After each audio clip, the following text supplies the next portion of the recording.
Welcome back to Sports by GSMC Podcast Network. I'm your host, Jeremy Lapidus. Today is Monday, November 11th. Happy Veterans Day to everybody.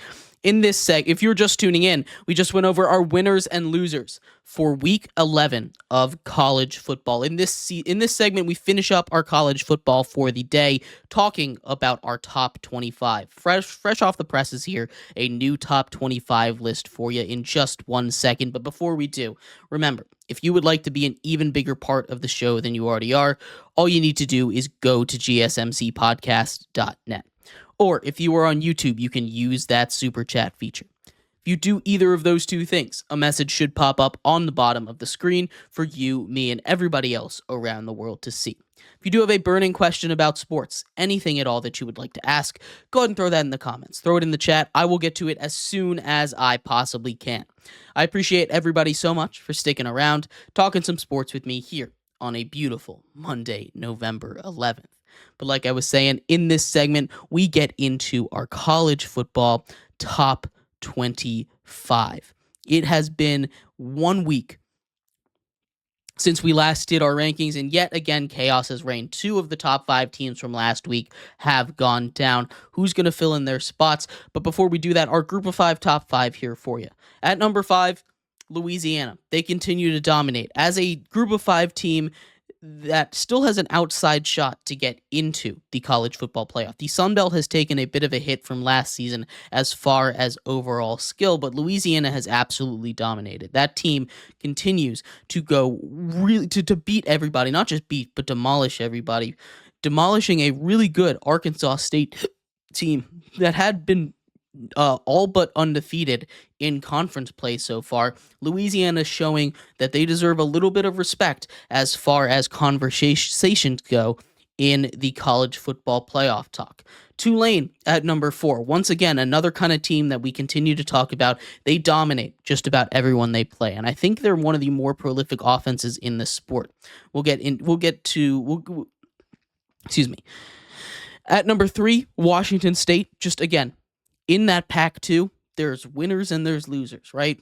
Washington State has taken it in stride, and they continue to show their premier program, ranked in the college football playoff poll right now at 21. We'll see what happens after this week if they move up or not into the top 20, but they're a real threat. They're one loss this season, of course, coming on the road to Boise State. Army at number 2, still undefeated. They get past probably their toughest opponent of the season. Their whole season is going to come down to that game against Notre Dame. That's what we're waiting on. Maybe a lot of the entire college football playoff rankings. College football playoffs as a whole are going to come down to that Navy Notre Dame game. It's definitely going to determine if Army. If Army has a chance to get into the playoffs, if Notre Dame has a chance. That's what it's going to be, because Notre Dame wins and they're in. And of course, number 1, Boise State. Boise State arguably deserves to be a top 10 team in the entire nation. I understand if you don't think that. I don't think that, but you can make that argument. Boise State has 1 loss all season. It's to Oregon, and they are by far the best group of 5 program.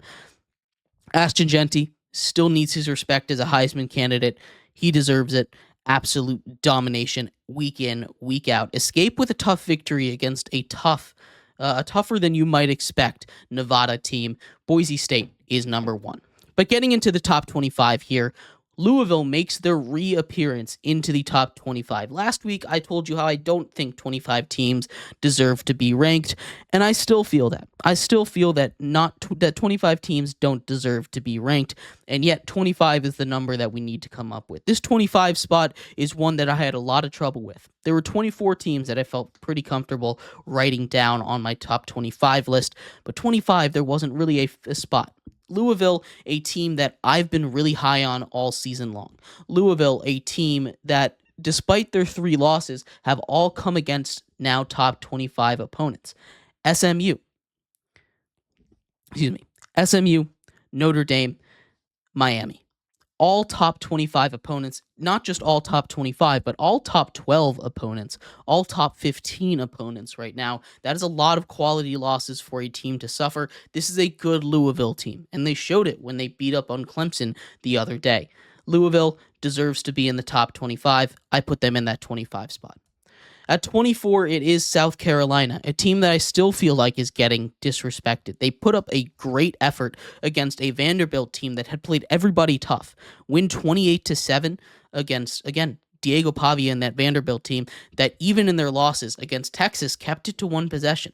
South Carolina is playing spoiler for a lot of teams. I don't think they have a real shot at the college football playoffs, but I think they deserve a lot of respect for how great they're playing down the stretch here, beating a lot of really, really tough opponents and making it so it's just not an easy win to pencil in the SEC. Sowing chaos. It's what we love to see this season in college football. At 23, it's Tulane. Again, that super prolific offense is what we like to see. They have the wide receivers, the running back, the quarterback out there to absolutely just put up points against any team you could possibly think of. They could put up good fights against Oklahoma and Kansas State, their two losses this season. Tulane, as a group of 5 team, deserves a little bit more respect. They still have a tough role to get in because they have those 2 losses, but they're not out of it yet, and I think we need to put some more respect on their name. 22, the Cougars. Big fan of I'm a big fan of this Washington State team. I think they might be the most dangerous, they might be the most dangerous team in the group of 5 outside of Boise State. Now, the reason I don't have them ranked higher than Army is because Army is undefeated. But this is a Washington State team that I think can go pound for pound with a lot of Power 5 teams. This was a Power 5 school last year. Now they're relegated to the group of 5. I think they, again, need a little bit more respect. 21 goes to Army. They do what they do, and they do it better than anybody else. That triple option, holding the ball, running the ball, they do it better than anybody. They had a 13-minute and 54-second long drive. The 21 plays, they marched down the field, held it for an entire quarter. That is how you play Army football. And it's not the most exciting, it's not the most flashy, but you can't argue with the results. They're undefeated. They're ranked in the top 25 in the college football playoff poll, and they're going to go up again. This is an absolute specimen of a team, really. There's no other team out there that can do what they do, and as long as they keep marching forward, as long as they keep playing the way that they are, they're going to be a very, very tough team to beat. At 20 is Iowa State. They made our loser list at number 2. They've lost 2 straight games. They dropped all the way from the top 10 to number 20 in just 2 weeks, falling 6 spots this week after falling 5 spots last week. That is not the way that you want to go, and I'm not sure if this free fall is going to stop. I think they've lost basically all of their chances to get into the college football playoff. And honestly, I wouldn't be mad if you dropped them completely out of the rankings entirely. The way that their defense played against Kansas was awful. They need to play better than that because that's the heart and soul, the pride of that team. Iowa State's supposed to be better than that. They're back down to number 20. And 19's Clemson. They're up 1 spot. Again, a gritty win against Virginia Tech. They don't allow Virginia Tech to score an offensive touchdown until the waning moments of the game. They came out there flat in the first half. Their offense couldn't get anything done, which is concerning. But they were able to turn it around in the second half, get some points on the board, walk out of Blacksburg with a comfortable win. At 18's Kansas State, they had a bye last week. They stay where they were. I'm still not convinced about this Kansas State team. They're coming off of a loss to Houston, which is never good. But they're not out of it yet, and if a couple things slide their way, they could find their way in the playoffs. At 17, it's LSU. We talked a lot about how disappointing LSU was. They could not seemingly hold on to the football. Everything that could have went wrong. They're down 8 spots, the biggest fallers of the week.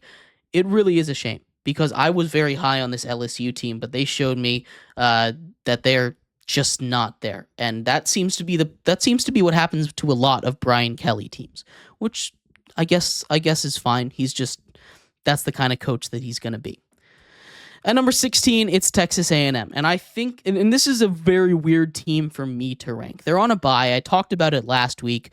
I think this is a better team when Connor Wegman is in at quarterback. All of their biggest wins against LSU, have come in with him at quarterback. Not to say that this team is bad without him, because clearly they're a very, very talented team. But this team, I think, sold a lot of its ability to, at least its self-assured run, its self-controlled run to the top of the SEC playing two different quarterbacks a whole bunch of different times. I don't know what they're going to do coming out of this bye week, but they have a tough game coming up against Texas.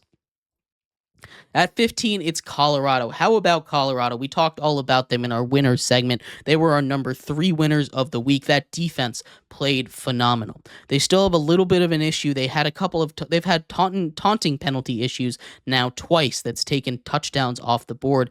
It didn't matter in this one. They still found a way to win against a really, really good Texas Tech squad.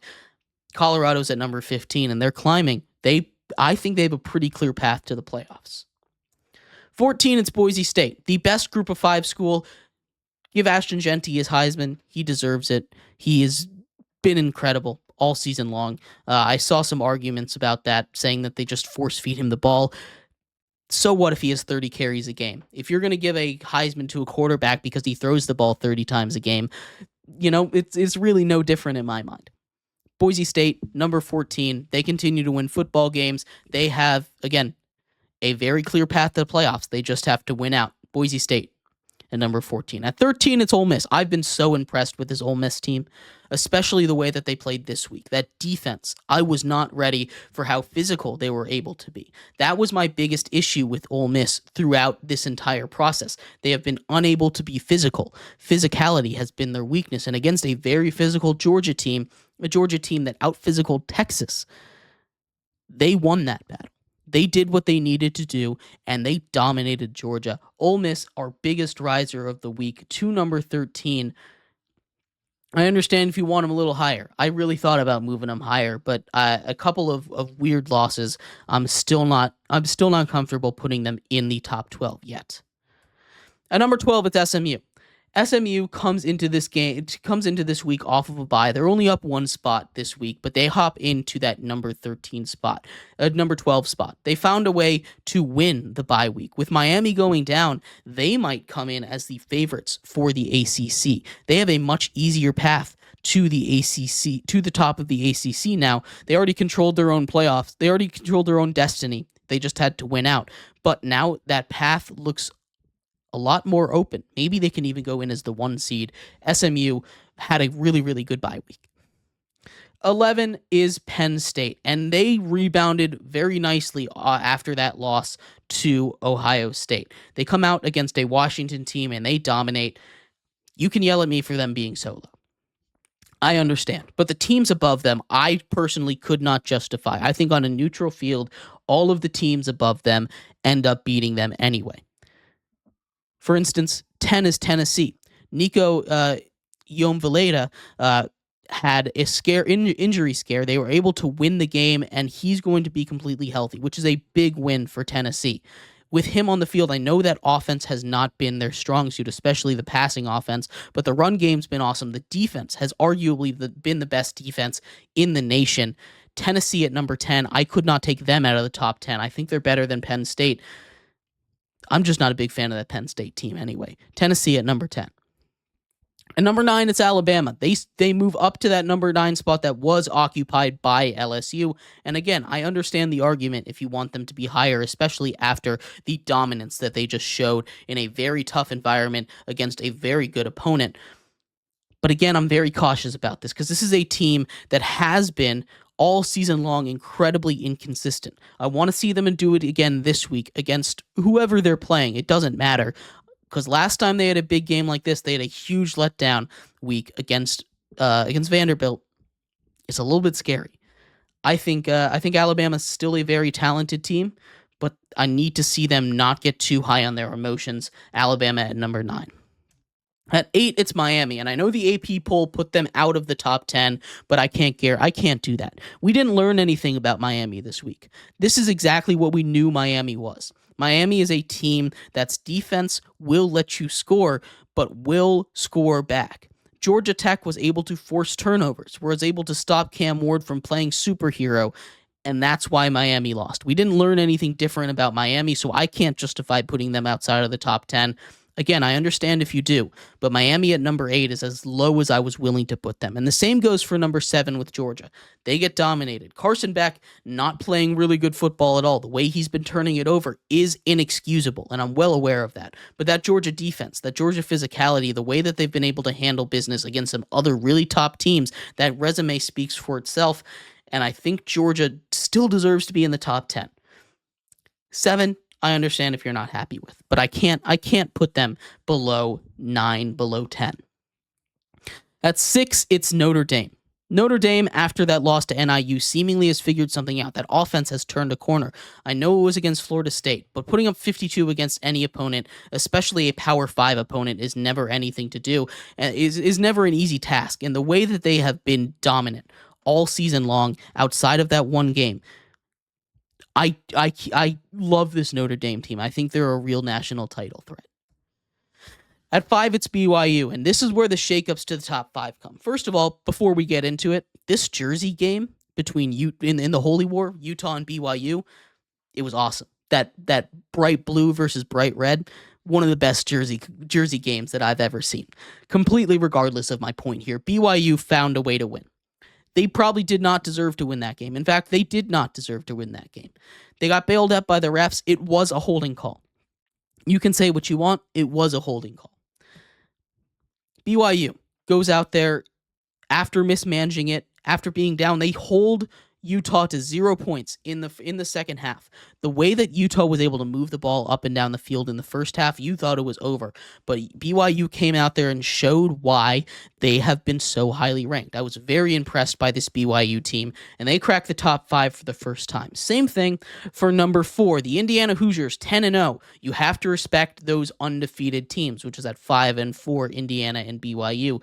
This was a really tough week to rank, if I'm being completely honest with you. There are some things where you look at and you say, Indiana and BYU in the top 5? No way. But you have to take your biases out of this. This is not every other season.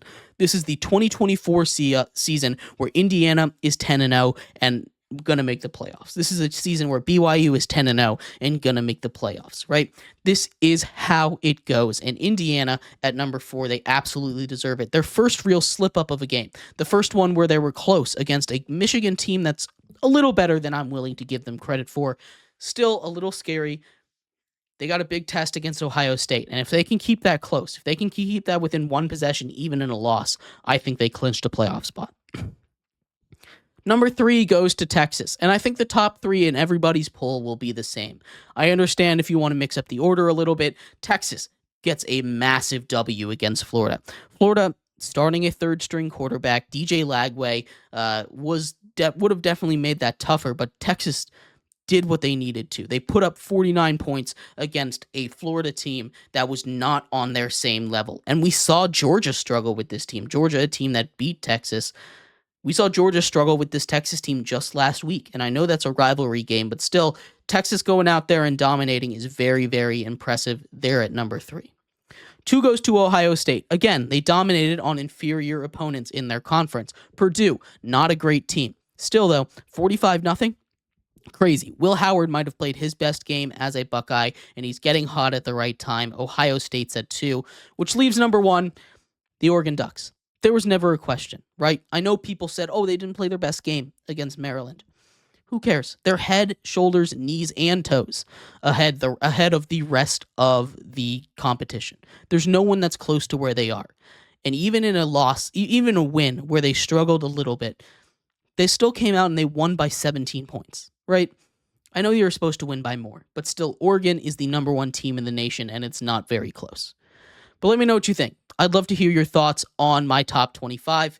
We're going to take a quick break here. When we come back, we turn our attention to the NFL. We're going to talk about quarterbacks, Giants, Colts in quarterback situations. What are they going to do? What decisions have they made? And what have the coaches said about it? Stick around. We'll be right back here on Sports by GSMC Podcast Network.